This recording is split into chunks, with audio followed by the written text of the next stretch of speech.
मैं वंदना तिवारी आपके सामने मेघालय बोर्ड द्वारा प्रस्तावित हिंदी की पाठ्य पुस्तक दीप शिखा भाग 2 के 14वें अध्याय में दिए गए उद्यमी नर नामक पाठ की व्याख्या प्रस्तुत करने जा रही हूँ। यह उद्यमी नर कविता रामधारी सिंह दिनकर जी द्वारा रचित है। पहले मैं कविता को पढ़ूंगी, बाद में उसकी व्याख्या आपके सामने प्रस्तुत करूंगी। कविता इस प्रकार है। इतना कुछ है भरा विभव का कोश प्रकृति के भीतर, निज इच्छित सुख भाग सहज ही पा सकते नारी नर। सब हो सकते तुष्ट एक सा सब सुख पा सकते हैं, चाहे तो पल में धरती को स्वर्ग बना सकते हैं। छिपा दिए सब तत्व आवरण के नीचे ईश्वर ने, संघर्षों से खोज निकाला उन्हें उद्यमी नर ने। ब्रह्मा से कुछ लिखा भाग्य में मनुज नहीं लाया है, अपना सुख उसने अपने भुजबल से ही पाया है। प्रकृति नहीं डरकर झुकती है कहीं भाग्य के बल से, सदा हारती वह मनुष्य के उद्यम से श्रमजल से। ब्रह्मा का अभिलेख पढ़ा करते निरुद्यमी प्राणी, धोते वीर कुंक भाल का वहां भ्रुवों से पानी। भाग्यवाद आवरण पाप का और शस्त्र शोषण का, जिससे रखता दबा एक जन भाग दूसरे जन का।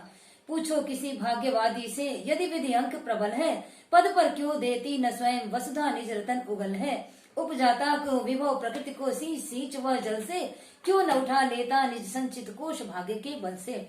एक मनुष्य संचित करता है अर्थ पाप के बल से, और भोगता उसे दूसरा भाग्यवाद के छल से।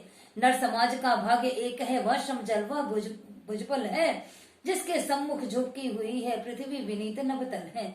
जिसने श्रम जल दिया उसे पीछे मत रह जाने दो, विजित प्रकृति से सबसे पहले उसको सुख पाने दो। रामधारी सिंह दिनकर। रामधारी सिंह दिनकर जी हिंदी साहित्य के प्रकांड विद्वान कवि माने जाते हैं। उन्होंने उद्यमी नर कविता के माध्यम से हमें यह सिखाया है कि सारा कुछ हमारे सुख से संबंधित जितनी भी चीजें हैं, सुख से संबंधित जितने भी वस्तुएं हैं, वो सब कुछ को पृथ्वी ने तत्व के सारे तत्वों को, सारे प्रमुख तत्वों को पृथ्वी के भीतर छिपा के रखा है। उन्होंने कहा है कि इतना कुछ है भरा विभव का कोश प्रकृति के भीतर। दिनकर जी कहते हैं कि वैभव के सारे कोश को प्रकृति ने प्रकृति के भीतर छिपा कर रखा है। और जो मनुष्य परिश्रमी है, जो उद्यमी है, वे अपने निज इच्छित सुख भाग सहज, वो मनुष्य अपने इच्छा से सारी वस्तुओं को प्रकृति के अंदर से अपने प्रयास से निकाल लेते हैं, अपने हिस्से का सुख पा लेते हैं। सब हो सकते तुष्ट एक सा सब सुख पा सकते हैं। प्रकृति ने इतना अपार मात्रा में, असंख्य संख्या में हर चीजें धरती पर दी है कि सारे स्त्री पुरुष एक समान संतुष्ट हो सकते हैं। इतना वैभव प्रकृति के भीतर छिपा हुआ है। चाहे तो पल में धरती को स्वर्ग बना सकते हैं। दिनकर जी कहते हैं कि धरती के अंदर इतने सारे वस्तुएं, इतने सुख के साधन प्रकृति ने भर दिए हैं कि हम चाहें तो उन खजानों को निकालकर, उन तत्वों को निकालकर इस धरती को स्वर्ग बना सकते हैं। धरती के सारे वस्तुओं को निकालकर हम धरती को स्वर्ग बना सकते हैं और अपने हिस्से के सारे सुख को प्राप्त कर सकते हैं। छिपा दिए सब तत्व आवरण के नीचे ईश्वर ने पृथ्वी के सारे तत्वों को, सारे महत्वपूर्ण तत्वों को, जो हमारे सुख से संबंधित हैं, उन सारे तत्वों को प्रकृति ने पृथ्वी के नीचे छिपा दिया है, आवरण के नीचे छिपा, एक कवर के नीचे छिपा दिया है। और संघर्षों से खोज निकाला उन्हें उद्यमी नर ने, और उद्यमी नर ने उन्हें अपने संघर्षों के द्वारा पृथ्वी के तल से उसको निकालने का प्रयास किया है और अपने हिस्से का सुख अपने लिए बटोर लिया है। ब्रह्मा से कुछ लिखा भाग्य में मनुष्य नहीं लाया है। सभी यही कहते हैं कि भाग्य में क्या लिखा है, ब्रह्मा ने हमारे भाग्य में क्या लिखा है, लेकिन दिनकर जी कहते हैं कि ब्रह्मा से लिखा कर मनुष्य भाग्य में कुछ भी नहीं लाता है। मनुष्य कुछ भी लेकर नहीं आता है भाग्य। सब कुछ, सब सुख अपने उसने भुजबल से ही पाया है। अपने भुजाओं के बल से, अपने परिश्रम के बल से मनुष्य ने इसी धरा पर सारे सुखों को प्राप्त किया है। ब्रह्मा से लिखाकर कोई कुछ भी लेकर नहीं आता। ब्रह्मा भाग्य से किसी को कुछ भी प्रदान नहीं करते, बल्कि हम अपने परिश्रम से, अपनी भुजाओं के बल से अपने हिस्से के सारे सुख को प्रकृति से ले सकते हैं और प्राप्त करके सुखी हो सकते हैं। आगे दिनकर जी कहते हैं कि प्रकृति नहीं डरकर झुकती है कभी भाग्य के बल से। प्रकृति कभी भी भाग्य के बल से झुकती नहीं है, डरती नहीं है। प्रकृति हमारे भाग्य के बल से हमें सब कुछ कभी प्रदान नहीं करती है। दिनकर जी का कहना है कि सदा हारती वह मनुष्य के उद्यम से, श्रमजल से। प्रकृति जब हारती है तो मनुष्य के उद्यम से, परिश्रम से और उनके श्रमजल से, परिश्रम की बूंदों से, पसीने की बूंदों से प्रकृति हारती है और हार कर सुख के सारे साधन मनुष्य को समर्पित करती चली जाती है। ब्रह्मा का अभिलेख पढ़ा करते निरुद्यमी प्राणी, जो निरुद्यमी प्राणी होते हैं, जो परिश्रम करना नहीं चाहते हैं, ऐसे ही प्राणी ब्रह्मा के भाग्य के लिखे हुए की बात कहते हैं और ब्रह्मा के लिखे हुए भाग्य को पढ़ने का प्रयास करते हैं कि भाग्य में लिखा होगा तो हमें प्राप्त हो जाएगा। ऐसा कहने वाले निरुद्यमी प्राणी होते हैं। जो वीर होते हैं धोते वीर कुंवक भाल का, जो वीर मनुष्य होते हैं वो अपने भाग्य के दुर्भाग्य को भी अपने परिश्रम के जल से धो डालते हैं।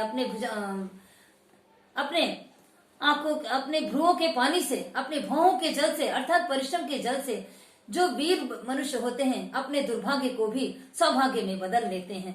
भाग्यवाद आवरण पाप का और शस्त्र शोषण का। कवि दिनकर जी कहते हैं कि भाग्यवाद पाप का आवरण है, पाप को छुपाने का एक आवरण है, एक कवर है, एक घूंघट है। शस्त्र शोषण का, और शोषण का शस्त्र होता है जिससे रखता दबा एक जन भाग दूसरे जन का। इसी पाप के आवरण को, पाप का जो आवरण है, भाग्यवादी लोग भाग्य के भरोसे जब छोड़ देते हैं तो परिश्रमी लोग दूसरे के हिस्से को भी अपने हिस्से में दबा लेते हैं और एक जन दूसरे जन के भाग को दबा लेते हैं और हम कह देते हैं कि भाग्य से ही हमको नहीं मिला।